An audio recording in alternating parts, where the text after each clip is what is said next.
Hello everyone, Catherine Keller here.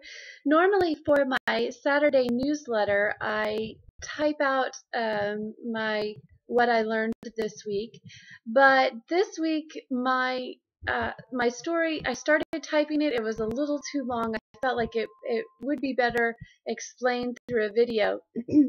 And I hesitate telling you this story because it's just one of those times where um, you know we all learn. And I have to remind myself that we all make stupid mistakes. And I make some of the dumbest mistakes sometimes. For those of you who've been following my blog or who know me personally, you've experienced some of my stupidity. But this one was with scuba diving. For those of you who have scuba dived, you know the absolute addiction that can form from it, because you're in another world. You go to a new place where everything's different and you just get to observe, and that's really what I think we all should strive to a degree on in our own day. One of my favorite authors, Eckhart Tolle, he talks about being in the now and being the observer. And really, I can relate to that only because of my scuba diving experience. But let me tell you that my first scuba diving experience was less than glamorous. I was with my instructor. I was so excited. I was ready to just pee my wetsuit. I was so excited. My heart was palpitating, and I was ready. I couldn't wait. It took forever to put all that gear on, and he couldn't move fast enough. And we get out in the water. He goes over everything, how to, float and sink and breathe and regulate your depth and all of that. We were going over that, and in my mind, I was thinking, yeah. Okay, I got it. Let's go. So I was not the best student that day, and we went under the water. And the first thing he checked, make sure you could breathe. Yes, I could breathe. Thumbs up. You know, the universal sign when you're under the water. Thumbs up. Everything's good. And so we went on through our path, and I'm just taking in the environment, and he's swimming right next to me. He keeps checking on me. Yes, everything's good. All of a sudden, I start getting this pain.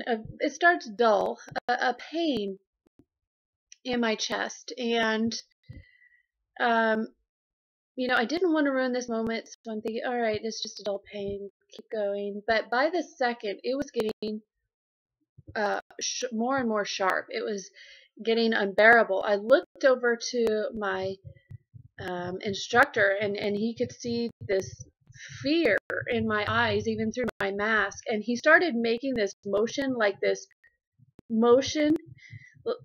and all I could think is, I'm about to explode. Like, I can't figure out. I'm not good at charades underwater when I'm in pain, and I don't know what this means, but it obviously means something very important, because I could see his eyes, and he's making this motion. And I couldn't. I'm thinking I'm about to explode. My lungs are going to explode. Something bad is about to happen, because this is not a sign for good things in my future. And so we swam or I just took off without him. I don't want to sit here and play gestures, so I swam to the top. He was right next to me. I flip off my mask. I pull out my regulator. I let out this gasp from the pain that had built up at this point, and I was just clutching my sides, and I was floating there on the top, and for about 15 seconds I just was trying to catch my breath from this immense pain that I was feeling. And my instructor was next to me, and he wasn't speaking. He was just letting me regroup. And he finally came around, and I said, I don't know what that was. I don't know. I have no idea. I've never felt that pain before. And and because I'm such a girl, I start going through, oh my gosh, I'm never going to be able to scuba dive. There's something my body rejects with being that depth underwater, and what am I going to do? And my dreams are crushed, and I just snowballed all the way down to, this is the most horrific thing that's ever happened to me. And I said, I can't even describe the pain. It was like, and I couldn't find my words, and he said, like you weren't breathing? And I said, yeah, it's kind of like I wasn't breathing. And he said, you weren't breathing because, I was 23 years old by the time I first got to go scuba diving. So at that point, I had 23 years of, when you're under the water, you hold your breath, and mentally, my body just took over. You're underwater. You need to hold your breath. And that's exactly what I was doing. And for whatever reason, my neurons weren't synapsing or whatever they need to do to tell me that, stupid, you just need to take a breath. So that was my first scuba diving experience. But what I learned from that is that when I go underwater, it's still my automatic response is to hold my breath. And so it has become this amazing form of meditation for me when I'm now under the water, because it's very conscious. You hear yourself when you're under the water, you sound very much like Darth Vader, this sound through your regulator, and that becomes a very good spot to start some form of meditation.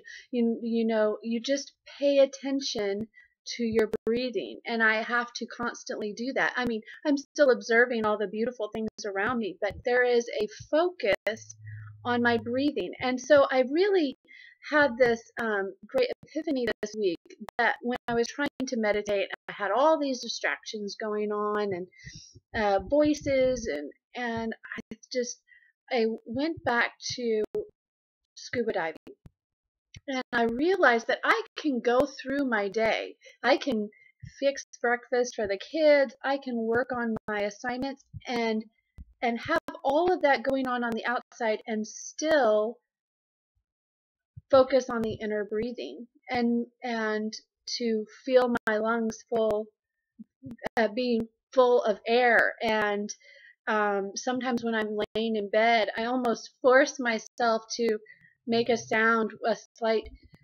a deep breath sound, so I can hear it, so I can focus on that. And so for those of you who have not scuba dived, that is the most meditative practice that you could do, is learning how to focus on your breath. Make sure that you are breathing, because if you're focusing on your breath, you're not focusing on problems, your mind is not going 100 miles a minute. You're just focusing on right now, taking this breath, observing what's going on, typing what you have to type. But in the background, there's always this noise that's going on.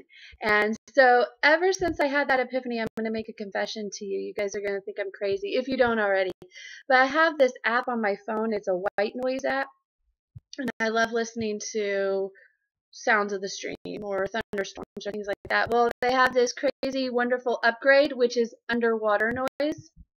I listen to that now when I meditate. It sounds like I'm scuba diving, and I just focus on my breath. It's the most wonderful thing ever.